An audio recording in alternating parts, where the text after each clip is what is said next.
माँ माँ। सुनीता को बड़ा शौक था रंग बिरंगे चटक कपड़े पहनने का। पति राकेश भी ये बात खूब समझता।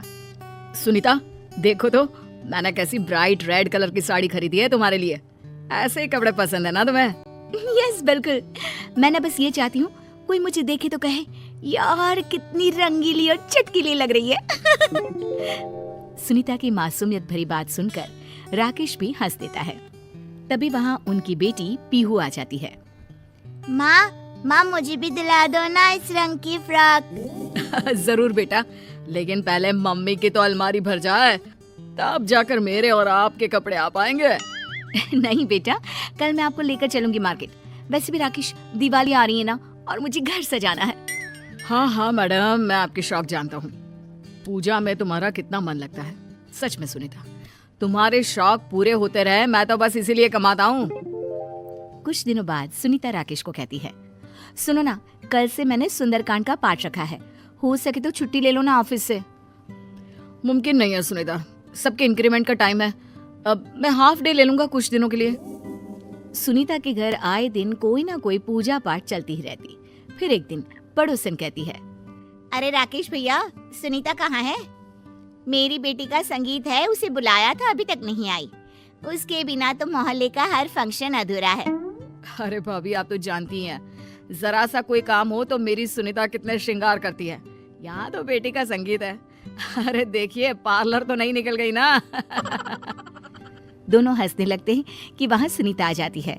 सर से पैर तक सजी धजी सुनीता किसी दुल्हन से कम नहीं लग रही थी। अच्छी बात है, मेरे पीछे पड़ोसन से मिलकर मेरी बुराई कर रहे हो। सही कह रहे थे राकेश भैया आप, ये तो किसी पार्लर से ही तैयार होकर आ रही है। इतना तो मैंने भी मेकअप नहीं किया सुनीता। अरे चलो ना, मेरा शौक ही क्या है, बस गाना बजाना, सजना संवरना और पूजा पाठ। अब चलो, देर हो रही है ना। बन्ना बन्नी गाने के लिए तो मैंने कितने दिनों से तैयारी की है। अब सुनीता जल्दी आ जाना, पीहू इंतजार करेगी। लेकिन जहाँ नाच गाने का कार्यक्रम हो, वहाँ से सुनीता को जल्दी कौन ला सकता है घर। पूरी शाम के बाद जब देर रात सुनीता घर पहुँचती है तो, माँ पापा ने सारा खाना बनाया है और मैंने लगाया है, चलो खा लेते हैं। हाँ, मुझे ना वक्त का पता ही नहीं चला। कल सुबह सुबह जल्दी जाना भी है। वो क्या है ना, हल्दी का कार्यक्रम है। पीहू भी देख रही थी कि माँ कितनी शौकीन और खुश मिजाज औरत है, जिसकी खुशी ही छोटी छोटी बातों में है। राकेश भी सुनीता से बहुत प्यार करता। फिर दिवाली के दिन, क्या बात है सुनीता, घर तो ऐसे जगमगा रहा है जैसे राजा राम की वापसी उनके महल में नहीं, बल्कि हम लोगों के घर में ही है। और पता है, त्योहारों को अच्छे से मनाना चाहिए। भले ही ज्यादा पैसे खर्च ना करो, लेकिन साफ सफाई और सजावट बहुत जरूरी होती है। बढ़ चढ़कर मनाना चाहिए त्योहारों को। चलिए, आप ये नए कपड़े पहन लीजिए। अरे वाह सुनीता, क्या कॉम्बिनेशन है। मेरा कुर्ता, तुम्हारी साड़ी और पीहू की फ्रॉक, सब लाल।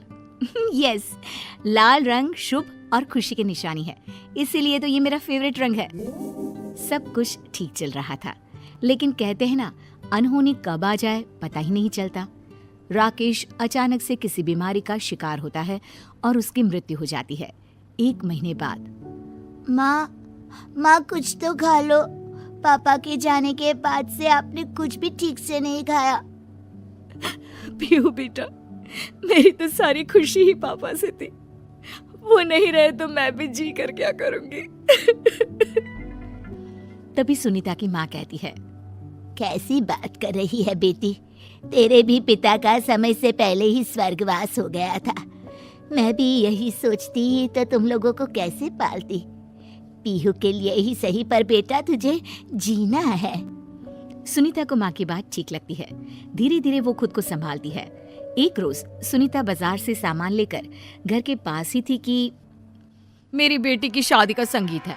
समझ में ही नहीं आ रहा कि किसे बुलाऊं जो अच्छा गाती हो। सुनीता को बुला ले, बहुत अच्छा गाना गाती है। हट, कुछ भी बोलती है। अरे पति नहीं है उसका, और तुझे तो पता है ना, बिना पति वाली औरतों को शुभ काम में नहीं बुलाया जाता। सुनीता जब ये बात सुनती है तो घर आकर रोने लगती है।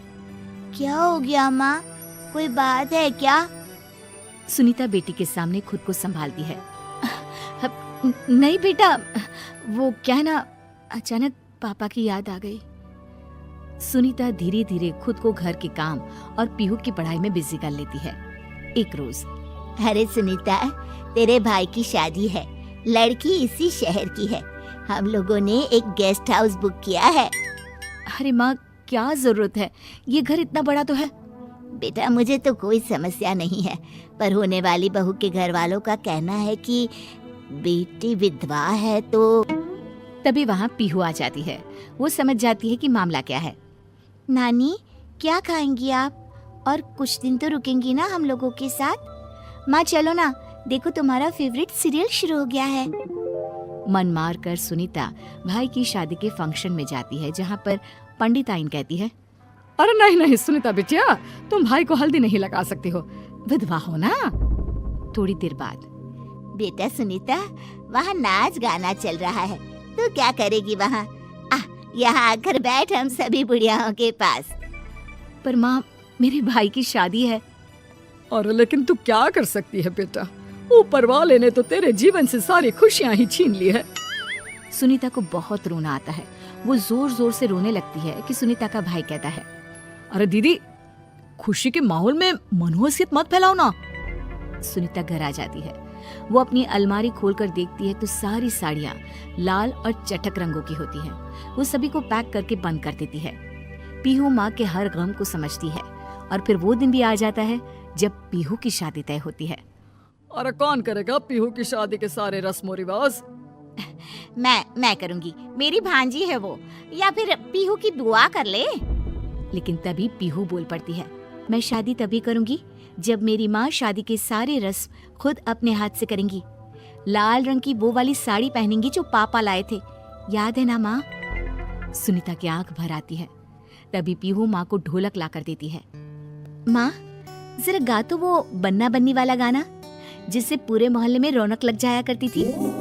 सुनीता को बेटी का सहारा मिल जाता है। वो मुस्कुरा देती है, लेकिन जैसे ही वो ढोलक बेटी के हाथ से ले रही होती है कि पड़ोस की बुढ़िया बोल पड़ती है, अरे ये तो अपशकुन है। अपशकुन?